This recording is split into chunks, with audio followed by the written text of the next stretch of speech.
Okay, the other thing I wanted to talk about today, how the ADHD empire will save the world. So you guys know I have ADHD. I do not consider it to be a disorder. I consider it to be a huge strength now that I have more understanding about it. I've researched it now for years since I've been diagnosed. I was diagnosed, what, 3 years ago? After, of course, having it my whole life, and suddenly my whole world made so much more sense. Oh, I'm living in a world that wasn't built for me. That's why. That's why I don't know how to get anywhere. That's why I have no sense of direction. That's why I'm never on time. That's why I was so miserable working a corporate job. Even though I need routine, I really can't have the routine that the corporate jobs require. I need to have freedom. I need to have lots of time to putter around and do whatever I want to do.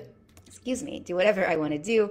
I've found over the years, especially working and coaching a lot of ADHD entrepreneurs, that y'all are geniuses. So here's why it's so crucial for the ADHD entrepreneurs to start their businesses and to be successful at them. First of all, the innovation of the ADHD mind. It's one of the reasons I was so successful in my corporate job, is I could look at a problem and come up with a solution that no one else would have thought of, even though it was so obvious to me, because they were all neurotypical dudes, and I was the ADHD like lady, in the room with all the C levels. So I was considered to be an innovator. They brought me in to fix the big problems where they were losing money, and I would just figure out. And it was always something that was so simple to me, but they were always like, "Wow, you're a genius." I saved them millions of dollars over the years. The second reason the ADHD entrepreneur will save the world, they're bridge builders. A lot of people who enter into my world are INFJs. If you guys are familiar with the Myers-Briggs category, that NJ is such a community builder. And even I, as an introvert, I'm a bridge builder, because I see you can help you and you can help you, and it's going to work out perfectly. And that's really what any sort of business solves a problem, right? That's what business is. That's what we pay for. We pay for solutions to our problems. Whatever your problem you like to solve, you can build a business off that. But so often people come to me with their problems, and I'm like, I could solve that for you. I don't want to. It's not my ideal work that I do with people. However, I know just the person who's going to love working with you. I build that bridge, and we see so much more efficient healing in that capacity. The third way I wrote down here, the ADHD brain has an easier connection to spirituality. It has to do with the way our brains are literally built differently, the way they release hormones are built differently, but most importantly, our connection to our pineal gland. That is, in the yoga world, we call that the Ajna chakra. We think of it as in between your eyebrows, but it's actually the middle of your brain. And I highly recommend Googling it. Google the pineal gland and ADHD, and just enjoy that sweet font of scientific knowledge coming your way. But the reason that you get a deeper spiritual connection is because you are just more open. Your crown chakra tends to be more open, so that you can more directly receive the information from your highest self, which is so often contrary to what society in general is doing. But because neurodivergent people are used to just being like, I don't fit in here, they're willing to more closely follow the directions of their highest self, because it requires them to be contrarians.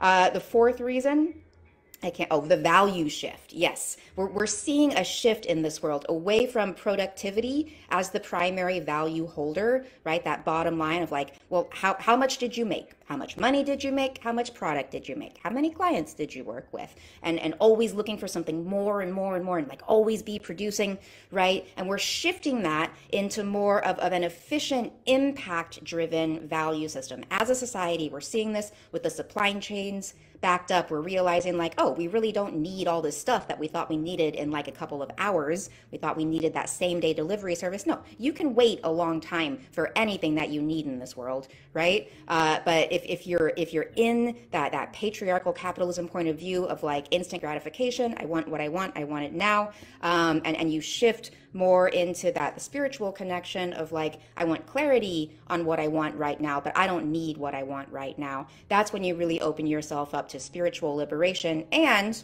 ironically, true abundance. When you stop needing so much for things to work, for things to be, productive, for you to be making more money, that's when you open up the floodgates, right? So that value shift from always be producing to maybe it's okay to have some delayed gratification. In fact, maybe it's even better to allow yourself a little bit of space between a desire and giving yourself that desire. And then the last reason I have here, how the ADHD entrepreneur will save the world, balance. Okay. So when I am absolutely 100% obsessed, focused on something, I will work on it for hours. I'll forget to eat. I'll forget to sleep. This was me last night. I was just working on this new cookbook. I'm not a cookbook author. I've written two cookbooks, but that's not my main gig, right? I give them away for free on Amazon Kindle if you have Kindle Unlimited. And then they're like, I don't know, a couple of bucks if you want to buy it. They're not great, okay? I give them because people ask me. They ask me for them because they know I'm a vegan, and they're like, hey, how do you become vegan? And I'm like, well, I got some favorite recipes. Here you go.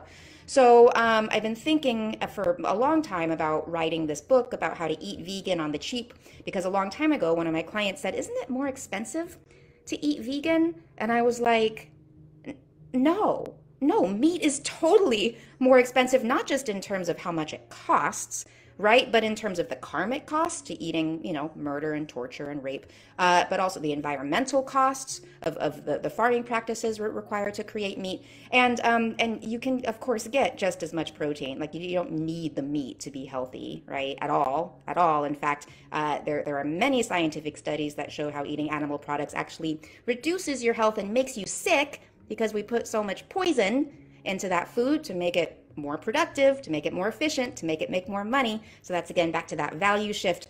Why did I start talking about this? Oh yeah, balance. The point being, as an ADHD entrepreneur, I can narrow in and focus on something if I'm really passionate about it. If I'm not passionate about it, I'll get around to it. I'm not passionate about, taxes. I'm going to wait till the last minute to deal with that. I'm passionate about teaching people how to live more tenderly, more kindly, more calmly, more peacefully, more healthfully upon this earth, which is why I occasionally write a cookbook.